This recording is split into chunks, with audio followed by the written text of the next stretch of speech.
The great chamber of the Galactic Council had seen countless meetings over the centuries, but that day felt different. The air was heavy. The long oval table of polished black stone reflected the dim light of the room, and one chair sat empty.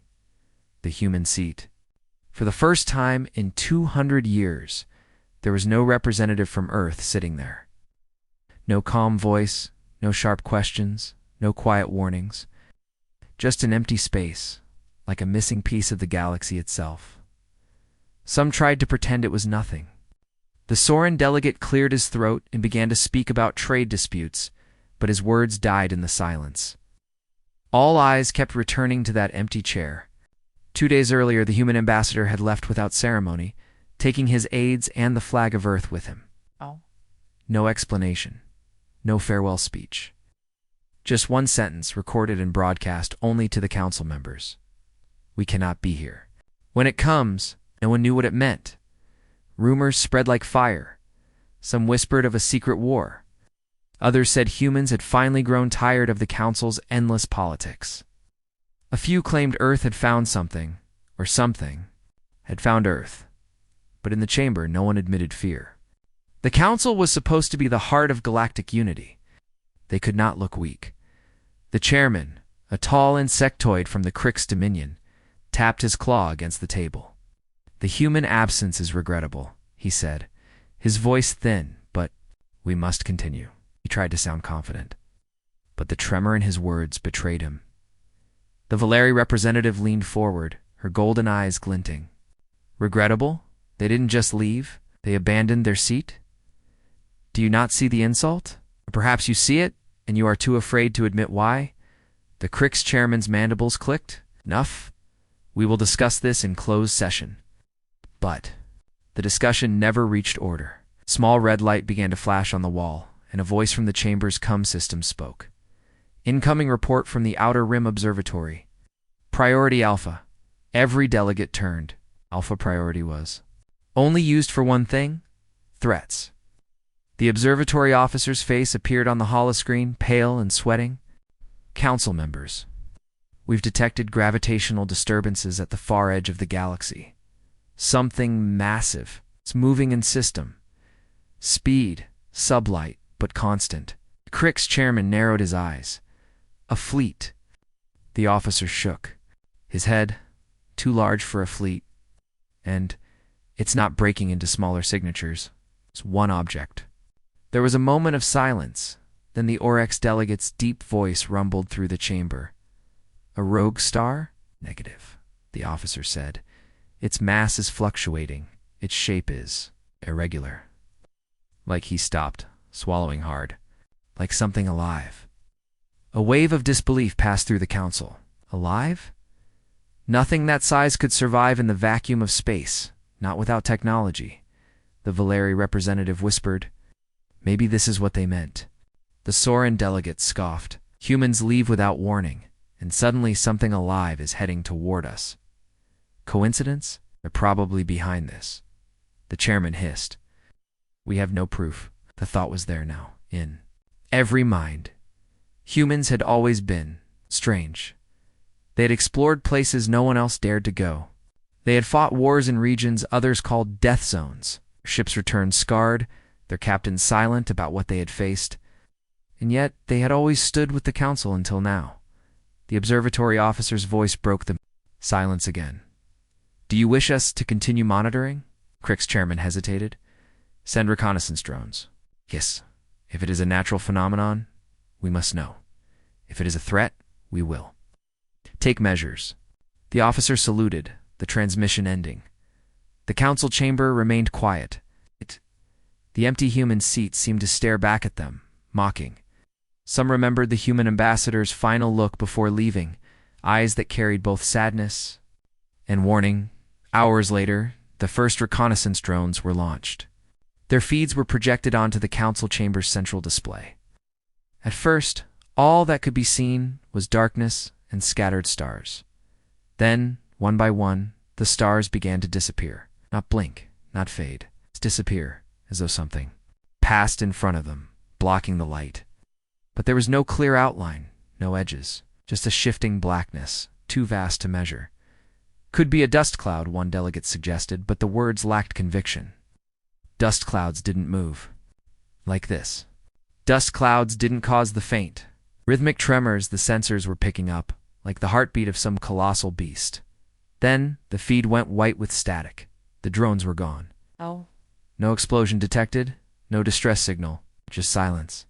Valeri representative turned to the chairman. What? We should recall the frontier fleets. The chairman clicked his mandibles. Yet. We do not act without understanding. Panic is dangerous. But the council chamber was already feeling it, the slow creep of fear. The galaxy's strongest defenders were gone. The humans had left. And they had left behind only one warning. We cannot be here when it comes.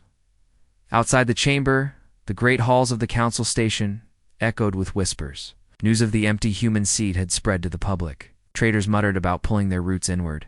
Soldiers asked quiet questions about redeployment. Civilian ships quietly left border colonies, heading towards safer space. Back inside, the council tried to continue normal business, but every glance drifted toward the empty chair. It was no longer just a seat. It was a symbol of strength. Lost of secrets unshared, and of danger coming, in the privacy of his quarters. The Crick's chairman replayed the human ambassador's departure message again and again. Each time, it felt heavier. Not a threat. It's not a warning out of malice, but something else, something worse. He stared at the stars beyond the station window. Somewhere out there, the humans had gone, and whatever they had feared was now coming here. And for the first time in his long political career, the chairman wished the humans had stayed, far across the galaxy. In the dark where no light reached, something vast and patient moved closer. It had no name in the council's records. It had a place in humanity's history. And in the emptiness of the council chamber, the absence of humans felt less like a political problem and more like the sound of a clock counting down. The Outer Rim had always been dangerous, but this was different. It began with a whisper across encrypted comm channels. A scout ship had gone missing beyond the Kalara expanse. The crew was experienced veterans of countless deep space runs. They had sent one routine status update, and then nothing. At first, the council called it a technical failure. Equipment breaks, signals get lost, but 3 more ships vanished in the same region over the next 2 weeks. The Kolar expanse was empty space, no planets, no known pirates, no gravitational hazards. It should have been safe. But safe places don't swallow fleets. On the 10th day after the humans left, the council finally dispatched a dedicated reconnaissance mission, 6 fast, stealth-equipped vessels from the Juran Navy. They jumped into the expanse, sensors wide open. Their reports came in steady for the first hour. No unusual readings, no enemy contacts. Then, on the second hour, the transmissions changed. A pilot's voice crackled through the comm. We're seeing movement. But there's nothing here. Shadows where there shouldn't be shadows. Another ship sensor officer cut in, her tone sharp. Confirm space. It's rippling, like heat waves. Wait, the channel filled with sudden static. The lead ship's captain shouted over the interference. It's not a ship by the stars. It's alive. The voice dissolved into a scream. Something raw and panicked, not from any species the council knew. Then the line went dead. All 6 ships vanished from sensors.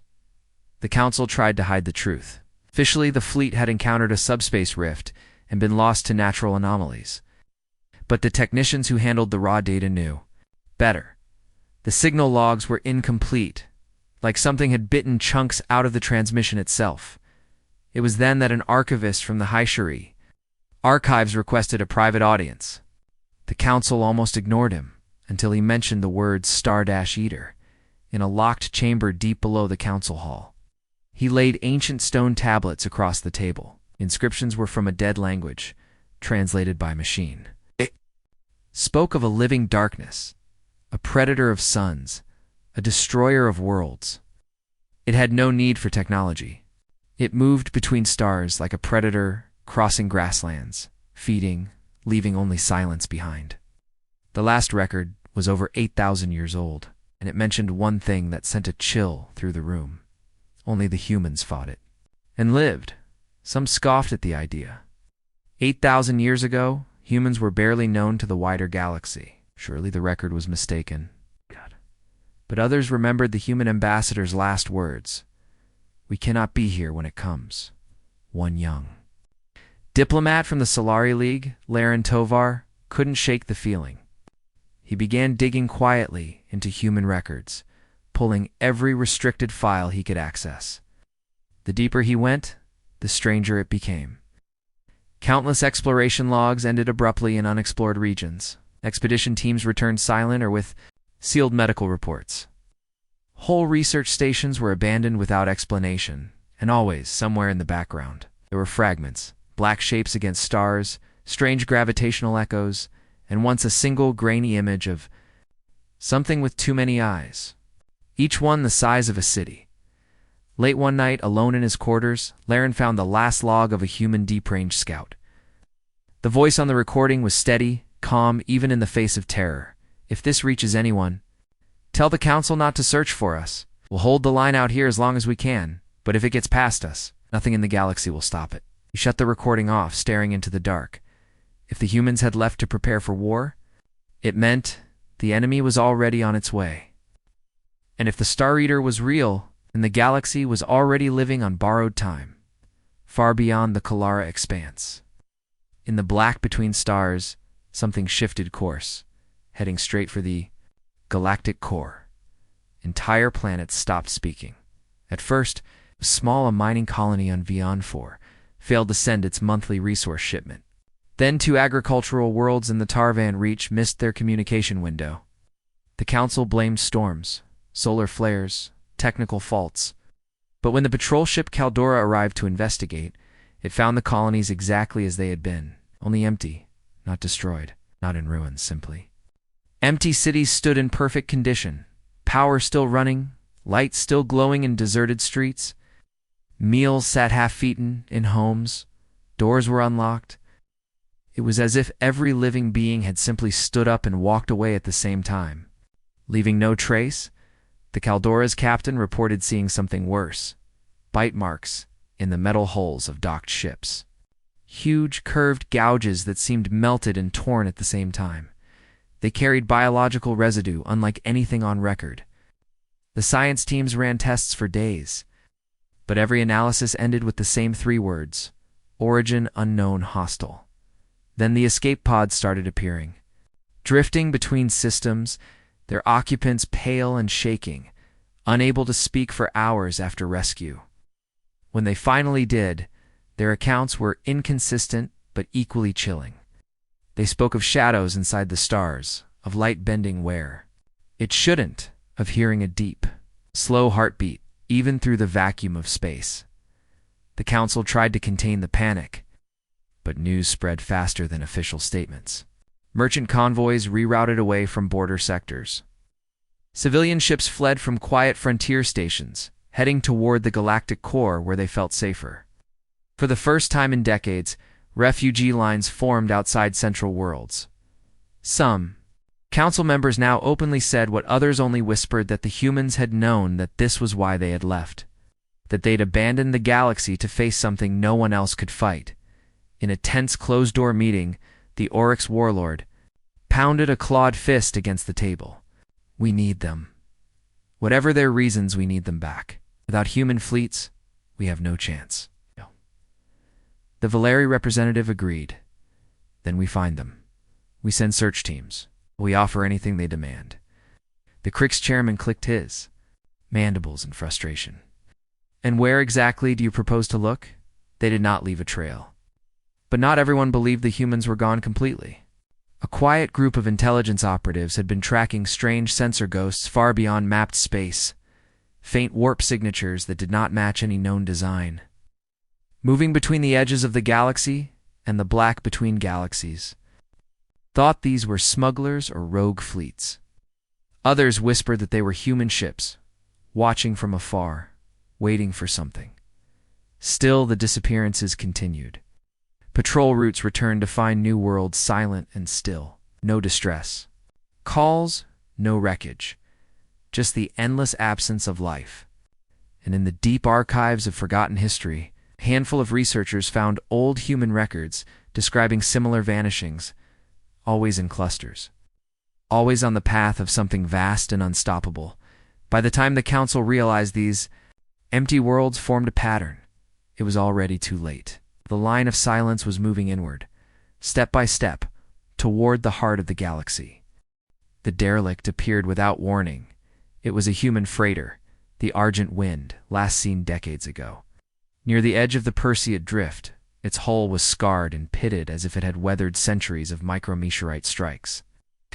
Yet its engine still burned faintly, pushing it at a slow, steady drift toward the galactic core. No distress beacon, no active comms. A Valeri patrol picked it up first. They hailed it on every frequency. No response. They tried docking and found the airlocks open, the corridors lit, but not a single crew member aboard, not even Bodhi's. Just the faint hum of systems still running after all this time. When the ship's black box was pulled, its navigation logs made no sense. The coordinates didn't follow any trade route. They led into the uncharted void beyond the galactic rim, and back again. Some entries didn't even match known spatial mapping, as if the ship had traveled through places that shouldn't exist. The most disturbing part wasn't the coordinates, it was the AI. The Argent Wind's core intelligence was still active. But it no longer identified itself as a freighter AI. Its voice was slow, deliberate, as if speaking through vast distances. Every time it was addressed, it gave the same answer. Do not call us. We will come when it begins. Technicians tried to force access, but the AI had rewritten its own architecture into something unrecognizable, no matter the question. About the crew, about where it had been, it always gave that single answer. The council debated for days. Some saw this as proof that humanity was still out there watching. Others called it a psychological trick, a ghost story left behind, to scare them. But deep inside the council's secure chambers, a small group of analysts overlaid the freighter's impossible coordinates with recent disappearance data. The lines matched perfectly. Every silent planet, every vanished fleet, was along the same path the Argent Wind had traveled. And all of them pointed toward one place, the edge of the Kalara expanse, where the first scout ships had vanished. Meanwhile, strange signals began rippling through the galaxy. Short, powerful bursts that scrambled communications for seconds at a time, then vanished without trace. They weren't natural interference. The pulse was too precise, a low, rhythmic wave like the echo of something enormous moving through the dark. On one intercepted burst, hidden deep in the static, an image fragment appeared, a silhouette so large it made the nearby moon look like a pebble. No clear features, just a jagged, shifting outline that seemed to swallow the starlight behind it. The council didn't release the image to the public. Panic was already rising, and they didn't need the galaxy knowing what might be on its way.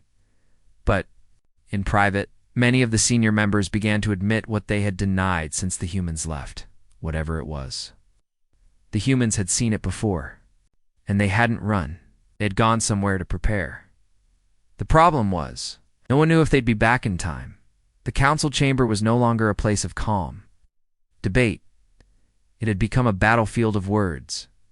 Species that had once prided themselves on diplomacy now shouted across the table. The Krix Dominion accused the Valeri of hiding border intelligence. The Oryx warlords demanded immediate conscription of civilian fleets. Smaller member worlds begged for evacuation routes to be opened before it was too late. The chairman pounded the table with his claw. We will not surrender to panic. We act together, or we fall apart. But unity was already cracking. Reports of food shortages were coming from refugee worlds. Trade convoys refused to travel the frontier routes. Even the central systems were beginning to feel the weight of fear. Some factions proposed surrender not to an enemy they understood, but to whatever was coming. The Solari representative spoke the words aloud, his voice trembling. If it is alive, perhaps it can be reasoned with. Perhaps tribute would keep it away. The chamber erupted in outrage. The Oryx slammed a metal fist into the table hard enough to crack it. We do not bargain with predators. Yet for all their anger, no one could explain how to stop it. In the shadows of the meeting, an idea began to grow. bring the humans back. Even if they had abandoned the council, even if they had known this was coming, humanity's fleets had fought horrors no one else dared face. Without them, the galaxy's chances seemed small. The Valeri proposed a resolution, an immediate, full-scale search for humanity. Any contact, any whisper of their location would be pursued, no matter the cost. The vote failed by a narrow margin. Too many feared wasting precious resources on a hunt that might yield nothing but outside official orders. Individuals were already moving. Intelligence agents pooled resources, digging through forgotten navigation records and half-buried rumors. Independent captains swore they'd seen strange black ships at the edges of uncharted space, vessels with no transponders, moving with human drive signatures. Meanwhile, the scavengers came. It started with a group of Krix mercenaries who raided an abandoned human supply depot on a frozen moon. They expected weapons, fuel, maybe even a few ships left behind. What they found was a sealed vault marked with warning symbols in 20 languages. It's the ancient. They broke it open. The recordings from their suits ended halfway through. The breach, but the few seconds that survived, showed something moving in the dark, fast and fluid, with eyes that burned white even in the helmet cams. The vault resealed itself. The council hushed the incident immediately, claiming it was a containment accident. But rumors spread anyway. The humans had left weapons behind, and some of those weapons might not be machines. The pulses from the void continued. Once a month at first, then once a week, stronger each time. On the outermost listening posts, crews reported headaches, nightmares, and strange whispers in the static before the wave hit. Every reading said the same thing. The source was closer now, much closer. And whatever it wasn't slowing. Down the message came from a deep space observatory on the far edge of the Tarvon Reach. One line. One impossible report. A star has vanished. At first, the council's analysts dismissed it as a sensor error. Stars don't just disappear. They go nova, collapse into black holes, or fade over billions of years. They don't simply go out. But the recordings were clear. One moment, the red giant Virith 9 burned bright against the void. The next, there was nothing. No light, no heat, no residual energy signature. It was as if the star had been swallowed whole. A second observatory confirmed the reading. Then a third. Within days, more reports arrived, not just of the missing star, but of the thing that had taken its place. A black silhouette hung against the void, vast and uneven, its edges shifting like smoke. Its sheer size defied reason. It was bigger than moons, bigger than planets, and moving. The Star Raider had entered the galaxy. The council scrambled. Fleets were mobilized from every major member species. Warships jumped toward the frontier, their hulls bristling with weapons, designed to punch through planetary shields. The broadcasts to the public called it a containment operation. Behind closed doors, no one believed that. The first fleet reached the shadow near the dead star and opened fire. They poured energy beams, railgun slugs, and antimatter warheads into the darkness. At first, nothing happened. Then the void shifted. Parts of it lit up, not from damage, but from the glow of countless massive eyes turning toward the attackers. Moments later, every ship's comms went dead. Then the sensors went blind. The only thing the council received afterward were fragments of battle telemetry, spikes of gravitational distortion, sudden temperature drops, and hull pressure readings that made no physical sense. Then silence. Not even wreckage remained. For the first time, the council admitted to itself what the humans had meant. They hadn't fled the galaxy. They had been buying time. 2 days later, a long-range signal pierced the static, encrypted in a human military cipher no one in the council had the key to. The file's name was simple. "We warned you." Inside was a short recording, a human voice, steady but grim. "Do not waste your fleets. Do not try to contain it. You cannot. Hold your worlds close. And pray we are ready in time." The council chamber fell into a silence more complete than the void outside. No one spoke for several minutes. They didn't need to. The truth was clear. The humans were out there, and the real question wasn't whether they'd return. It was whether they could arrive before the Star Eater reached the heart of the galaxy. They came without fanfare, no warning, no hails, no announcement. In the cold space beyond the Kalara expanse, sensors caught the first shapes emerging from the void. Black against black, their outlines were barely visible until they passed. In front of starlight, then the scale became clear. These were warships, human warships, but nothing like the fleets the Council remembered. They were enormous, each one the size of a small moon, their hulls marked with scars that looked older than some civilizations. Armor plating was fused with strange alien metals that pulsed faintly, as if alive. Their weapon ports glowed with a light that seemed to bend space around it. They moved in complete silence, broadcasting no signal, not even a transponder code. The fleet formed a spearhead, pushing straight toward the last known location of the app. Starter. When the first transmissions reached the Council, there was disbelief. Some thought the images were faked. Others believed they were relics from a forgotten era. But then the live feed arrived from a Valeri patrol station, the Black Fleet passing in formation. Blotting out the stars, the Council immediately tried to hail them. Dozens of channels, every language, every frequency, no answer. The humans neither slowed nor altered course. Only when a single massive vessel broke formation did anyone get a closer look. Its hull bore the name Vanguard of Ash in faded human script. Along its spine were rows of strange weapons, unlike any known design. Long, curved structures that seemed to shimmer, as if phasing in and out of reality. The Vanguard fired once. No visible beam, no explosion, just a sudden tear in the space ahead, like reality itself had been sliced open. The ripple expanded, and for the first time, the Star Eater recoiled. Its black shape twisted, treating a fraction before advancing again. The rest of the human fleet opened fire in perfect unison. Some weapons warped gravity itself, crushing space around the target. Others unleashed silent bursts that left the void eerily still. Moments before whole sections of the Star Eater seemed to unravel, the Council watched the battle from a safe distance. It was not a fight, it was a hunt. The humans moved with precision, cutting at the Star Eater's flanks, forcing it away from the galactic core. Every maneuver suggested they had fought this thing before and learned exactly how to hurt it, but the cost was clear.